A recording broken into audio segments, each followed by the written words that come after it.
அலைக்கும் வரஹ்மத்துல்லாஹி வபரகாத்துஹு. கண்ணியமிக்க அல்லாஹ்வின் நல்லடியார்களே, இன்றைக்கு சமீப சில வாரங்களாக 2 வாரங்களாக குறிப்பாக இஸ்லாமியர்கள் எல்லாம் மிகுந்த ஒரு மன உளைச்சலுக்கு ஆளாயிருக்கிறார். காரணம் என்ன தெரியுமா?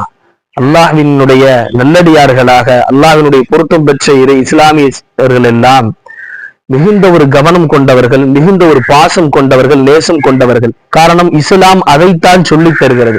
யாரையும் கொலை செய்யக்கூடாது, திருடக்கூடாது, பொய் சொல்லக்கூடாது, புறம் பேசக்கூடாது, யாருடைய மனதையும் நோகடித்து விடக்கூடாது என்று இஸ்லாமிய மார்க்கம் அதைத்தான் சொல்லித் தருகிறது. ஆனால் இன்றைக்கு இஸ்லாமியர்களை வைத்து தவறாக நிறைய பேசப்படுகிறது. இஸ்லாமியருடைய குணங்களை தவறாக சித்தரித்து காட்டப்படுகிறது. அப்படிப்பட்ட விஷயங்களில் எல்லாம் முதன்மையாக இன்றைக்கு 2 வாரங்களாக மிக பெரும் ஒரு ஆழ்ந்த வருத்தத்தையும் ஒரு ஆழ்ந்த ஒரு மன உளைச்சலை ஏற்படுத்தியிருக்கக்கூடிய ஒரு படம் அமரன் என்கின்ற ஒரு திரைப்படம். அதிலே காஷ்மீர் முஸ்லிம்கள் எல்லாம் ஒரு தீவிரவாதிகளை போல காட்டப்பட்டிருக்கிறார்கள். அவருடைய தியாகம் ஏராளமாக இருக்கிறது. ஒரே ஒரு இராணுவ வீரர் முகுந்த் என்று அவரை கண்ணியப்படுத்த வேண்டும் என்பதற்காக, அவருடைய புகழை ஓங்க செய்ய வேண்டும் என்பதற்காக ஒரு சமுதாயத்தை குறை சொல்வது எந்த விதத்தில் சரியாக நாம் ஏற்றுக்கொள்ள முடியும்? அருமையானவர்களே, யோசிக்க கடமைப்பட்டிருக்கின்றோம். ஒரு தனி நபரை பார்த்து நாம் குறை சொல்லுகிறோம் என்று சொன்னால், அவரை நாம் திட்டுகிறோம் என்று சொன்னால், அவர் மீது தவறில்லை என்று சொன்னால் அவரை அதை ஏற்றுக்கொள்ள மாட்டார். அதே அவருடைய தாய் தகப்பனோடு சேர்த்து சொன்னோம் என்று அவர் கடும் கோபமாக வரும். அவருக்கு கடும் கோபம் ஏற்பட்டு போய்விடும் அவரிடத்தில்.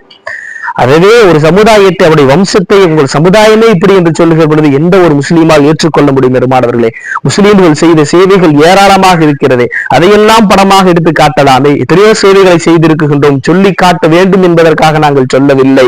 பள்ளி வாசல்களில் நாங்கள் வாங்கல் என்று அனைத்து உணவுகளை வழங்கினோமே. இத்தனை இஸ்லாமிய சேவைகளை செய்ததெல்லாம் இஸ்லாமியர்கள் தானே. ஆனால் அதையெல்லாம் படமாக எடுக்கவில்லை. முற்றிலும் இஸ்லாம் என்பது ஒரு தீவிரவாதம். இஸ்லாமிய தீவிரவாதிகள் என்று சொன்னாலே இஸ்லாம் என்றாலே ஒரு தீவிரவாதம் என்று காட்டுகிறார்கள். அதுவும் தீவிரவாதி என்று சொன்னாலே தொப்பி இருக்கிறது, தாடி இருக்கிறது. இஸ்லாமிய கோலத்தை ஏன் காட்டுகிறீர்கள்? இஸ்லாமிய கோலத்தை ஏன் நீங்கள் காட்டுகிறீர்கள்? ஒரு சமுதாயத்தினுடைய தலைவனுடைய கோலத்தை ஏன் நீங்கள் காட்டுகிறீர்கள்? தொடர்ந்து இஸ்லாமியர்கள் இப்படி எல்லாம் செய்து கொண்டிருக்கிறார்கள். அதிலேயும் மிகுந்த ஒரு வருத்தம் என்ன தெரியுமா? இஸ்லாமியர்களுடைய நம்பிக்கையாக இஸ்லாமியர்கள் இந்த ஆட்சியாளர்கள் வந்தால் நன்றாக இருக்கும் என்று நம்பி வாக்களித்தார்கள். அப்பேற்பட்ட முதல்வர் எல்லாம் இன்றைக்கு இந்த படத்திற்கு ஆதரவு தெரிவித்திருக்கிறார். அதை யோசிக்க கடமைப்பட்டிருக்கிறோம். அருமையானவர்களே, யாரை நம்பி வாக்களித்து இவர் வந்தால் நன்றாக இருக்குமே, காரணம் இவருடைய தகப்பனார் இஸ்லாத்திற்கு நிறைய செய்தாரே என்று நம்பிக்கையோடு வாக்களித்த இஸ்லாமியர்களை முதுகில் குத்துவதை போல் என்று குத்தி இருக்கிறார். ஓப்பனா சொல்றாரு, இன்னைக்கு இந்த திரைப்படம் அருமையா இருக்கு, இப்படி இருக்கு. அவர் பார்க்கும் பொழுது கூட அவருக்கு ஒரு சிந்தனை வரவில்லையா? ஒரு சமுதாயத்தை நாம் குறை கூறுகிறோமே.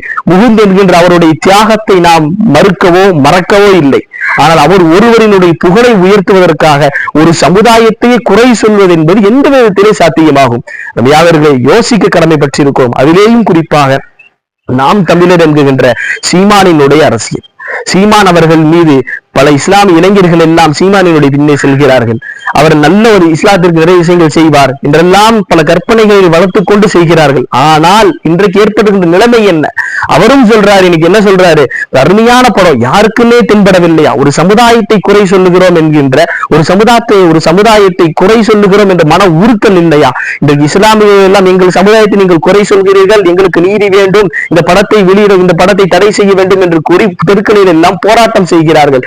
காரணம் ஏன்? அவர்கள் எல்லாம் கொந்தளித்து எழுவதற்கு காரணம் என்ன? இஸ்லாத்தினுடைய அடிப்படையிலேயே அல்லாஹு தஆலா சொல்லியிருப்பது என்ன தெரியுமா? கொலை செய்யக்கூடாது. நபி சொல்றதும் அதுதான், கொலை செய்யக்கூடாது, அநியாயமாக யாரையும் கொலை செய்யக்கூடாது, பொய் பேசக்கூடாது, திருடக்கூடாது, விபச்சாரம் செய்யக்கூடாது, மது அருந்தக்கூடாது என்றெல்லாம் சொல்லி இருக்கிறார்களே. இவ்வளவு ஒழுக்கங்கள் நிறைந்திருக்கிற இஸ்லாத்தை இந்த வகையிலே குறை சொல்ல முடியும்? இன்றைக்கு முழுக்க இஸ்லாமியர்கள் என்று சொன்னாலே தீவிரவாதம். அல்லாஹு தஆலா பாதுகாக்க வேண்டும். அருமையானவர்களை, இந்த விதத்தில் நாம் இப்படியும் புரிந்து கொள்ளலாம். சில பேரினுடைய முகமூடிகளை அல்லாஹு தஆலா இந்த இடத்தில் கிழித்து எழுந்திருக்கின்றான். காரணம் என்ன தெரியுமா? 2026 அல்லாஹு தஆலா நாம் யாரை தேர்ந்தெடுக்க வேண்டும் என்று அல்லாஹ் நமக்கு உள்ளத்தை நாடுகிறானோ அப்பேற்பட்ட மக்களை நாம் தேர்ந்தெடுக்க வேண்டும். அருமையானவர்களை, நாம் யோசிக்க கடமைப்பட்டிருக்கிறோம். நாம் நிச்சயமாக யோசிக்க கடமைப்பட்டிருக்கிறோம்.